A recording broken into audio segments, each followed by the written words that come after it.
the Smithsonian's National Museum of African American History and Culture houses extensive documentation of resistance to slavery, but few events represent as significant a turning point in American history as Nat Turner's Rebellion of August 1831. On a morning in May 2025, historian Dr. Marcus Washington examines a recently acquired collection that will lead him to create the most comprehensive exhibition yet on the rebellion.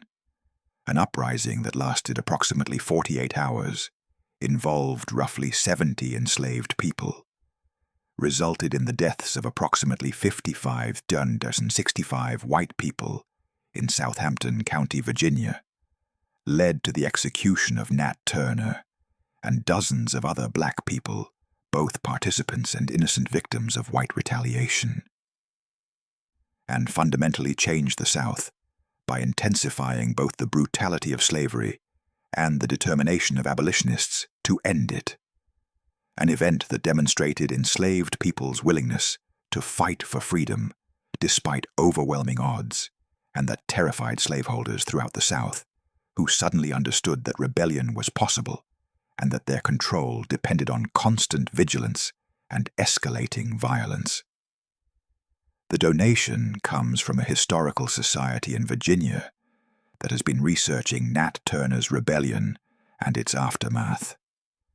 The letter explains that while examining materials from the 1830s, 1860s, researchers discovered a photograph taken in the late 1860s or early 1870s of a man who participated in the rebellion as a teenager, along with his testimony about what happened during those 48 hours in August 1831 and his reflections on the rebellion's significance.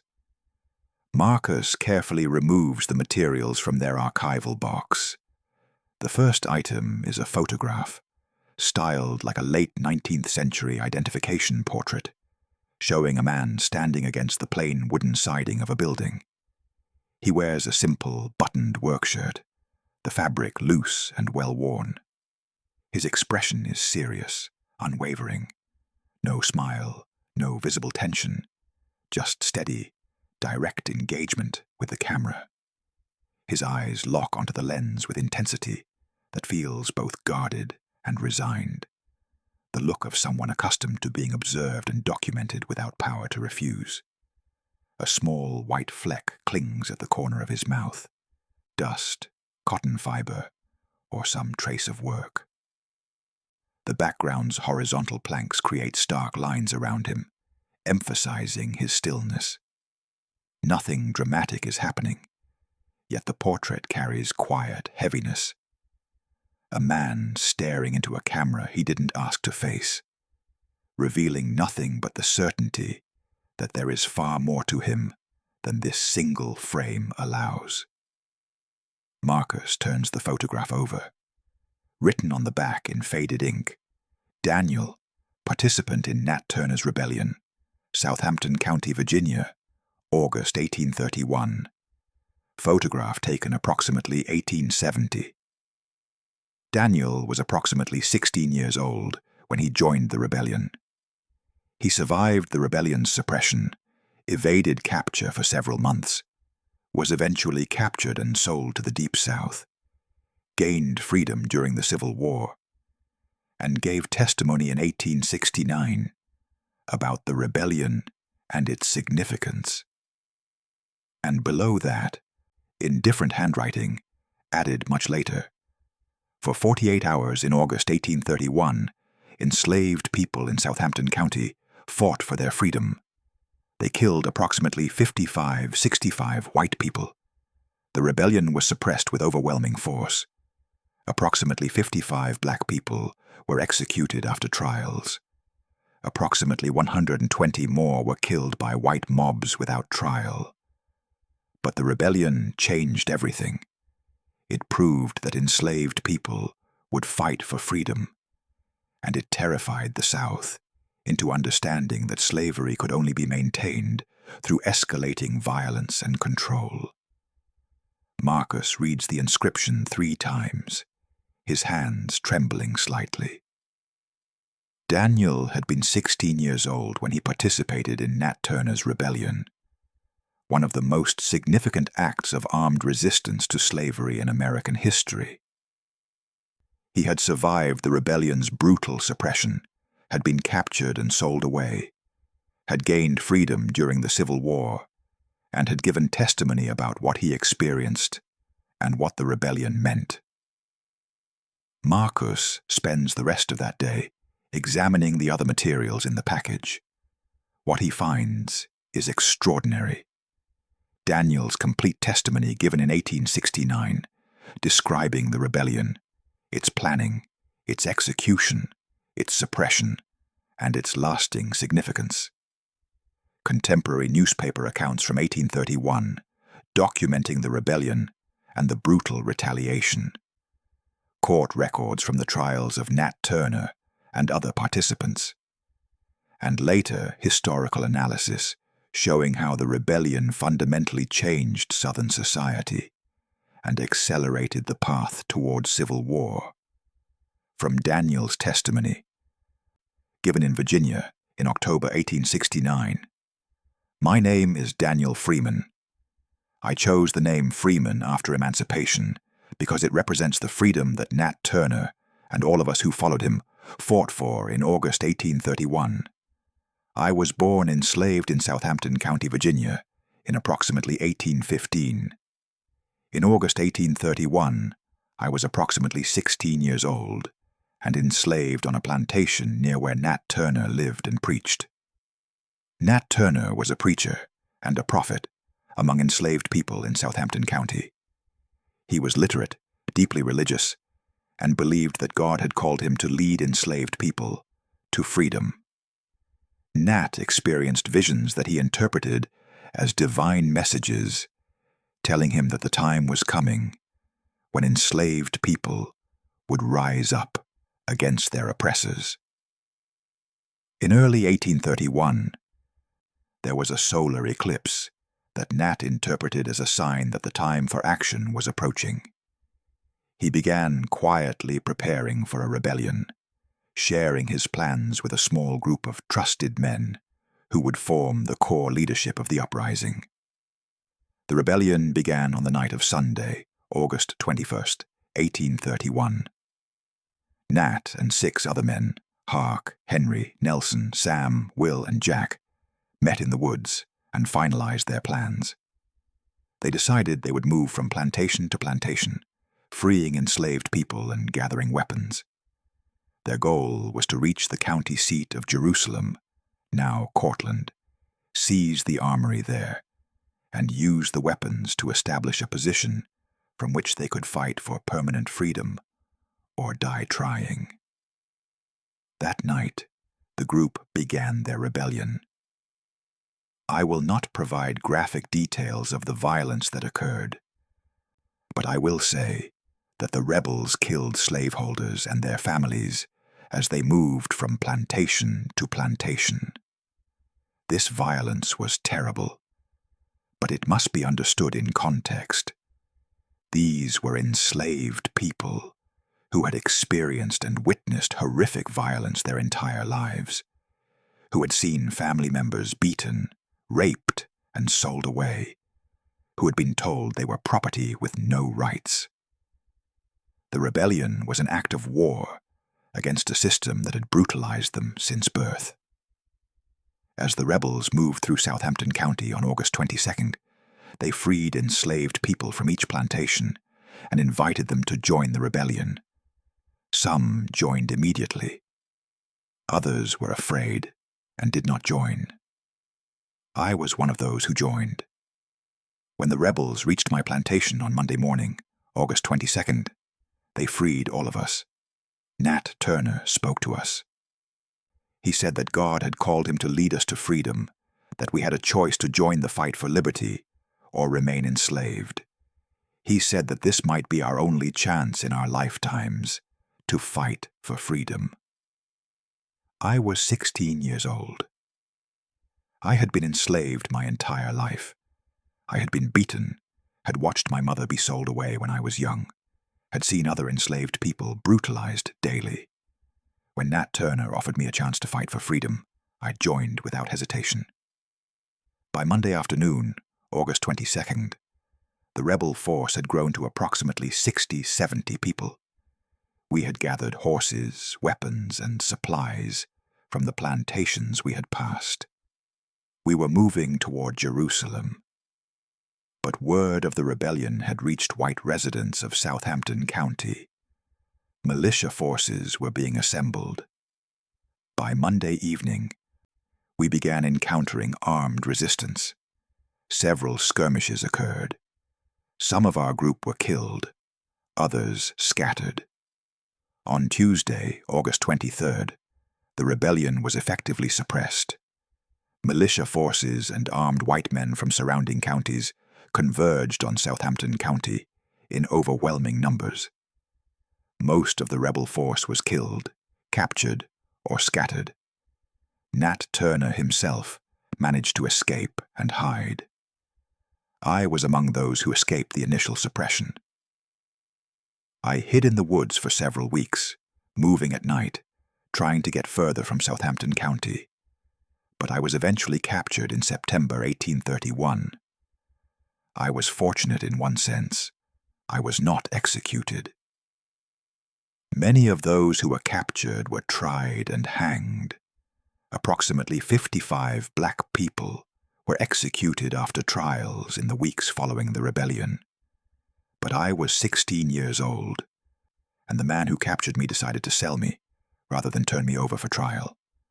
I was sold to a slave trader who took me to Louisiana.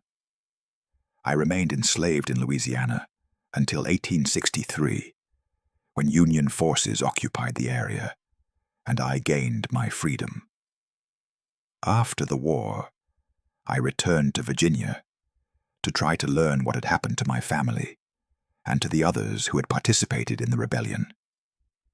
I learned that Nat Turner had hidden in Southampton County for approximately 2 months after the rebellion.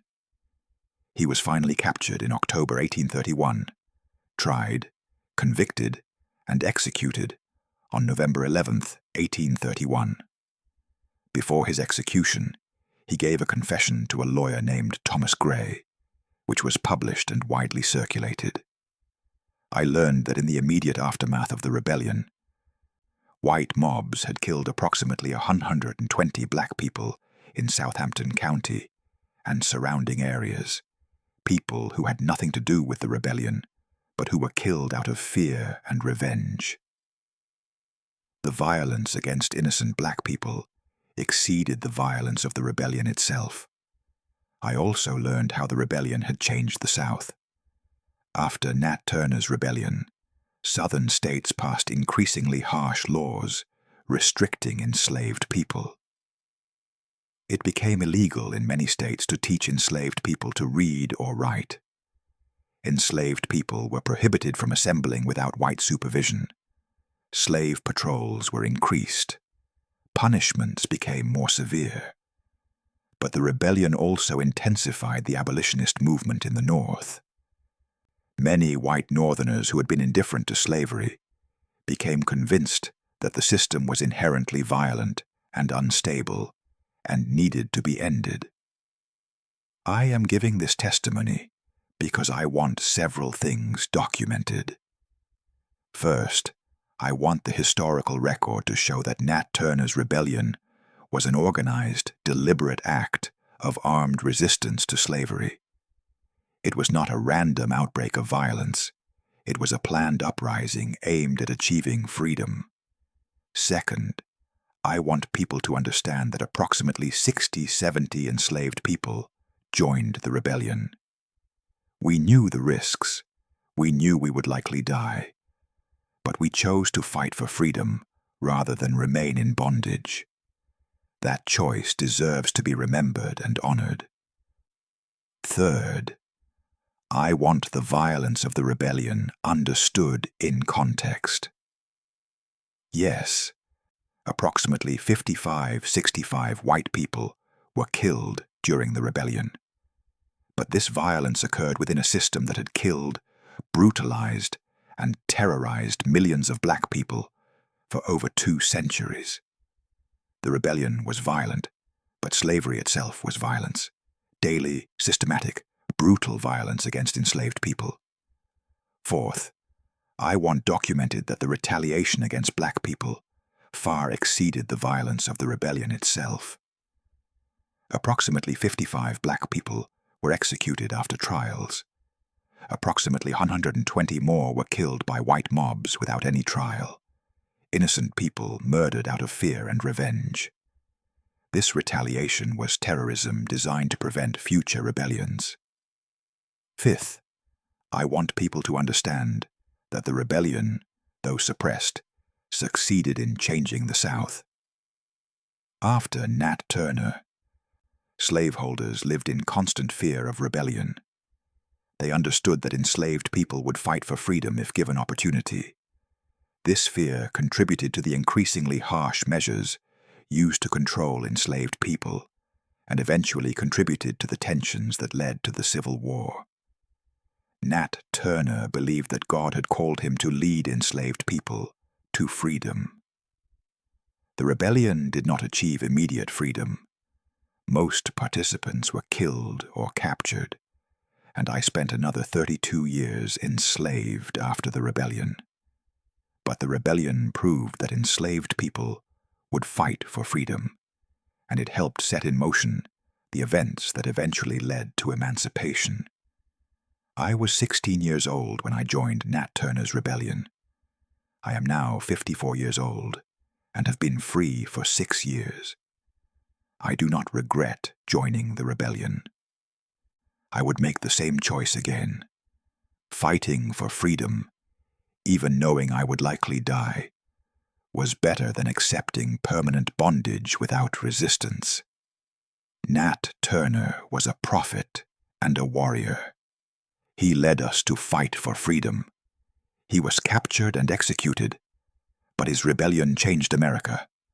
Every enslaved person who later gained freedom owes a debt to Nat Turner and to all those who fought with him in August 1831. Marcus reads Daniel's testimony multiple times, struck by his clear moral conviction about the rebellion's righteousness and his analysis of how the uprising changed the South, despite being militarily suppressed. Daniel understood that the rebellion's significance went beyond its immediate outcome. It demonstrated enslaved people's willingness to fight for freedom and created fear among slaveholders that would never fully dissipate.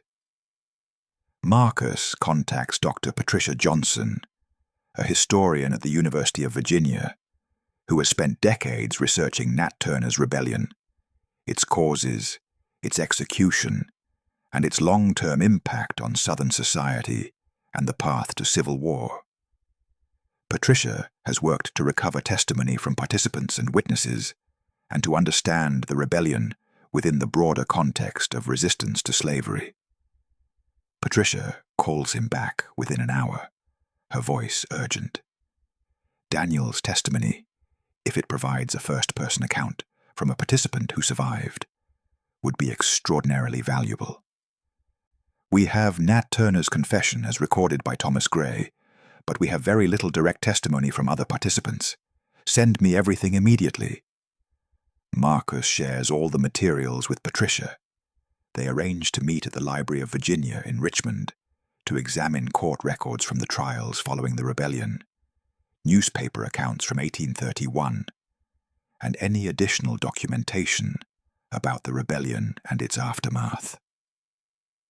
Over the following weeks, Marcus and Patricia pieced together the complete story of Nat Turner's rebellion through Daniel's testimony, Nat Turner's confession, contemporary newspaper accounts, court records, and extensive historical research about the rebellion's causes and consequences. From their research, they established the basic timeline and facts of the rebellion. The rebellion began on the night of Sunday, August 21st, 1831, when Nat Turner and 6 other men met in the woods of Southampton County, Virginia, and began moving from plantation to plantation, killing slaveholders and freeing enslaved people. Over approximately 48 hours, from the night of August 21st Through the day of August 23rd, the rebel force grew to approximately 60 to 70 people as they moved through Southampton County. Approximately 55 to 65 white people were killed during this period. By Tuesday, August 23rd, militia forces and armed white men from Southampton County and surrounding areas had assembled in overwhelming numbers. Through a series of skirmishes, the rebellion was suppressed. Most of the rebel force was killed, captured, or scattered. Nat Turner escaped and hid in Southampton County for approximately 2 months before being captured in late October 1831. He was tried, convicted, and executed on November 11, 1831. In the aftermath of the rebellion, approximately 55 black people were tried and executed. Approximately 120 additional black people, many of whom had no connection to the rebellion, were killed by white mobs in acts of revenge and terror. Marcus and Patricia examine the rebellion's causes. From their research, they find that Nat Turner was born enslaved in 1800, learned to read at a young age, became a preacher, and experienced religious visions that he interpreted as divine messages. Turner believed he had been chosen by God to lead enslaved people to freedom. The immediate context of 1831 included several factors that may have influenced Turner's timing: economic depression affecting Southampton County, recent slave rebellions in other parts of the Americas that demonstrated resistance was possible, and Turner's interpretation of natural phenomena, particularly a solar eclipse in February 1831, as divine signs that the time for action had come. They examine extensive contemporary newspaper coverage from August-November 1831. The coverage reveals the terror the rebellion created among white Southerners. From the Richmond Inquirer, August 26, 1831. The insurrection in Southampton County has created alarm throughout Virginia and the entire South. That enslaved Negroes could organize and execute such a rebellion, killing approximately 55 white persons, including women and children, demonstrates that the danger of slave revolt is real and constant. Every slaveholder must now understand that vigilance is required at all times, and that harsh measures are necessary to prevent future uprisings. They find evidence of the brutal retaliation. From a letter written by a white resident of Southampton County in September 1831, the militia and armed citizens have killed great numbers of Negroes in the weeks since the insurrection. Many of those killed had no connection to the revolt, but were killed out of fear and desire for revenge. Heads have been placed on posts along roads as warnings. The violence against Negroes has been extreme and continues. There is fear that too many innocent Negroes are being killed, but there is also determination to prevent any future uprising through whatever means necessary. Marcus and Patricia examine the legal aftermath. From court records, they find that approximately 55 enslaved people were tried for participation in the rebellion. All were convicted, and all were executed. The trials were brief, often lasting less than a day. Defense was minimal. They find Nat Turner's confession, recorded by lawyer Thomas Gray shortly before Turner's execution. Turner's confession describes his religious visions, his belief that he was chosen by God to lead enslaved people to freedom, his planning of the rebellion, and his lack of regret. From the confession, "Was not Christ crucified? I know that I am to be executed for what I have done, but I believe I was chosen by God to lead my people toward freedom.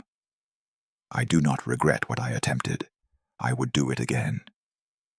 Most importantly, Marcus and Patricia trace the rebellion's long-term impact. They find extensive evidence that Nat Turner's rebellion fundamentally changed the South. Immediately after the rebellion, Southern states passed increasingly restrictive laws, known as Black Codes, that prohibited teaching enslaved people to read or write, restricted enslaved people's movement and assembly, increased penalties for various offenses, and strengthened slave patrols. The rebellion intensified debates about slavery.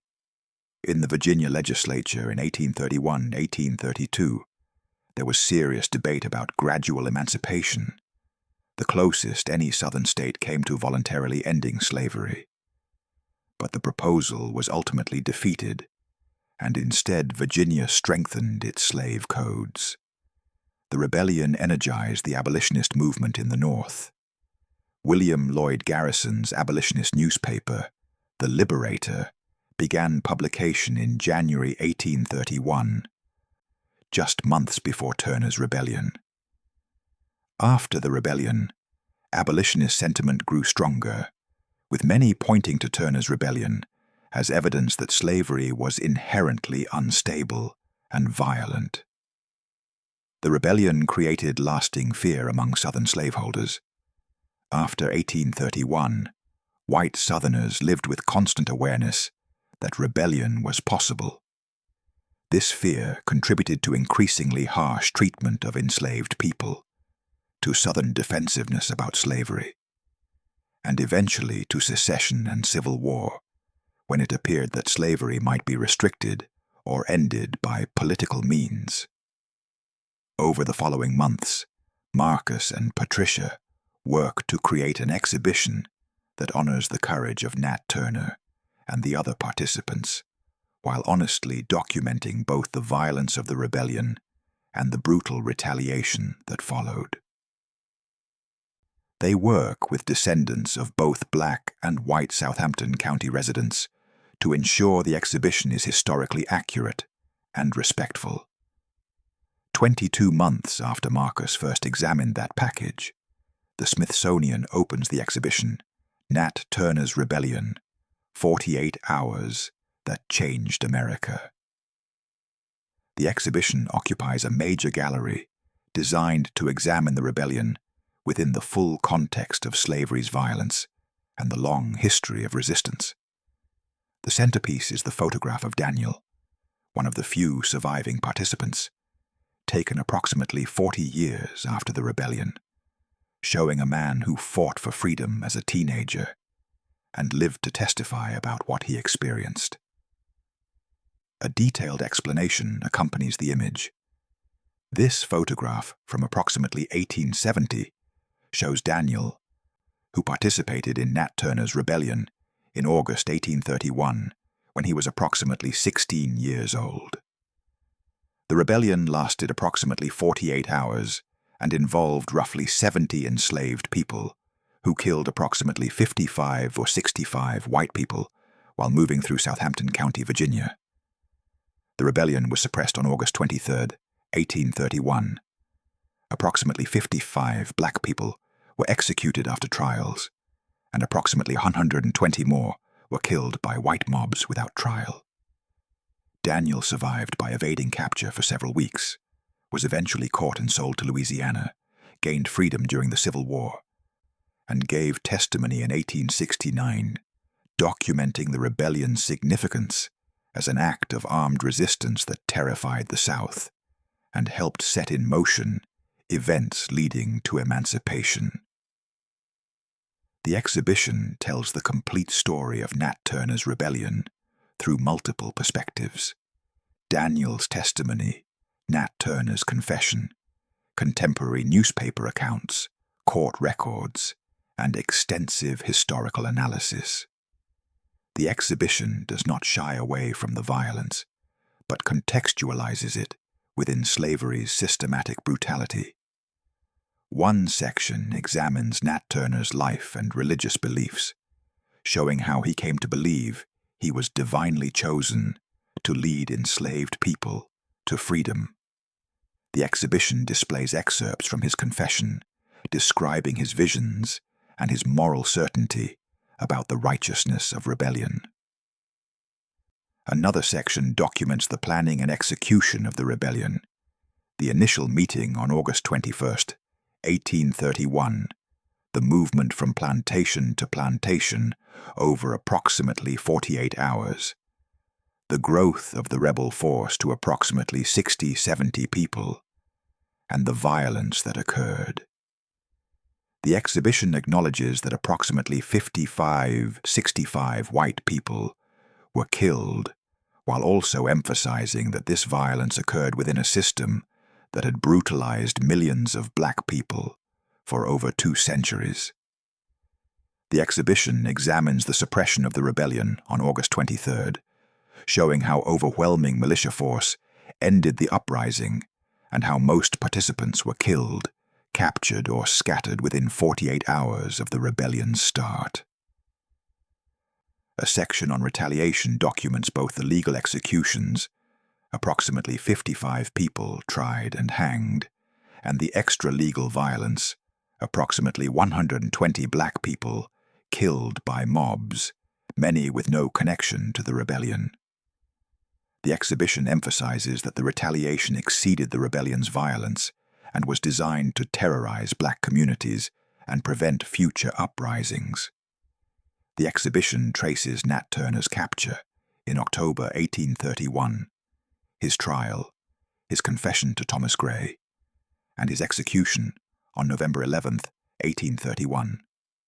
Turner's final words, expressing lack of regret and continued belief in his divine mission, are displayed. A major section examines the rebellion's long-term impact. The restrictive black codes passed after 1831, the Virginia legislature's 1831-1832 debate over gradual emancipation, the energizing of the abolitionist movement, the lasting fear among Southern slaveholders, and the contribution to tensions leading to civil war. The exhibition shows that while the rebellion was militarily suppressed, it fundamentally changed American society. The exhibition includes testimony from Daniel and other survivors, reflecting on the rebellion's significance decades later. Daniel's statement that he would make the same choice again, that fighting for freedom was better than accepting permanent bondage, is prominently displayed. A video plays continuously featuring historians discussing the rebellion, its causes, its execution, its suppression, and its lasting significance. Descendants of both participants and victims reflect on the rebellion's complex legacy. On opening day, Marcus stands in the gallery watching visitors engage with the exhibition. He sees people study Daniel's photograph, understanding that this man fought for freedom as a teenager, survived brutal suppression and retaliation, spent 32 more years enslaved, gained freedom during the Civil War, and lived to testify about the rebellion's enduring significance. Patricia stands beside him, looking at the exhibition. Nat Turner's rebellion lasted approximately 48 hours, she says. It involved roughly 70 enslaved people. Approximately 55-65 white people were killed. The rebellion was suppressed within 2 days. But those 48 hours changed America. They proved that enslaved people would fight for freedom. They terrified slaveholders throughout the South. They energized abolitionists. They contributed to the increasingly harsh measures used to control enslaved people, which in turn intensified Northern opposition to slavery. The rebellion helped set in motion the chain of events that led to the Civil War and emancipation. That's the significance of those 48 hours in August 1831. A young black man approaches them after spending a long time reading Daniel's testimony. Daniel was 16 years old when he joined Nat Turner's rebellion, he says, his voice filled with emotion. He knew he would likely die, but he chose to fight for freedom anyway. He said fighting for freedom was better than accepting permanent bondage without resistance. That's courage we should honor. The rebellion was suppressed, But it changed everything. It proved that enslaved people would not accept bondage forever, that they would fight for freedom even against overwhelming odds. An elderly white woman stops to read about the retaliation for a long time. Approximately 55 black people were executed after trials following the rebellion, she says, her voice shaking. But approximately 120 more were killed by white mobs without any trial. Innocent people murdered out of revenge and fear. The retaliation was worse than the rebellion itself. That's terrorism designed to prevent future resistance through overwhelming violence. A history teacher with a group of students stops at the section on the rebellion's long-term impact. This is so important for students to understand, she says. Nat Turner's rebellion wasn't just a violent incident that was quickly suppressed. It was a turning point in American history. It changed how enslaved people were controlled in the South. It energized the abolition movement in the North.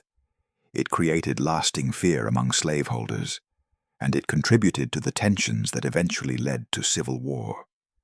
Those 48 hours in August 1831 had consequences that lasted for decades. Throughout the day, visitors engaged deeply with the exhibition, understanding that Nat Turner's rebellion represents both the courage of enslaved people, willing to fight for freedom, and the brutal violence of a system determined to maintain slavery through any means necessary. As the museum prepares to close that evening, Marcus walks through the gallery one more time.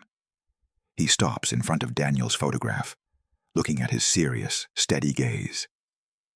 He thinks about August 21-23, 1831, Nat Turner and 6 others beginning the rebellion. Approximately 60-70 enslaved people joining over 48 hours. Approximately 55-65 white people killed. Militia forces suppressing the rebellion on August 23rd. Approximately 55 participants executed after trials. Approximately 120 black people killed by mobs without trial. Nat Turner hiding for 2 months before capture and execution on November 11th, 1831. He thinks about Daniel, 16 years old when he joined the rebellion, fighting for freedom for 48 hours, evading capture for weeks, eventually caught and sold to Louisiana, spending 32 more years enslaved, gaining freedom in 1863, returning to Virginia after the war, giving testimony in 1869 about the rebellion's significance, living until at least 1870, having survived and testified. And he thinks about the rebellion's lasting impact, the terror it created among Southern slaveholders, the restrictive laws passed in response, the energizing of the abolitionist movement, the contribution to tensions leading to civil war, and the proof it provided that enslaved people would fight for freedom, even against overwhelming odds. The photograph waited approximately 155 years to tell Daniel's story fully. The image that shows a man with a serious, steady gaze has become testimony to the courage of those who participated in Nat Turner's rebellion, to 48 hours in August 1831 that changed American history, and to one survivor's conviction that fighting for freedom was better than accepting permanent bondage without resistance. Now the photograph and exhibition have fulfilled a purpose that honors Nat Turner, Daniel, and all who participated. The rebellion has been documented accurately and completely. The courage of those who fought has been recognized, the brutal retaliation has been acknowledged, and the rebellion's significance as a turning point in American history has been established. Future generations can understand that Nat Turner's rebellion, though militarily suppressed within 48 hours, fundamentally changed the South by proving that enslaved people would fight for freedom, by creating lasting fear among slaveholders, by energizing abolitionists, and by contributing to the chain of events that eventually led to the Civil War and the emancipation that Nat Turner had fought to achieve. A rebellion that lasted only 48 hours, but whose impact lasted for generations and helped secure the freedom that millions of enslaved people had been denied for over 2 centuries.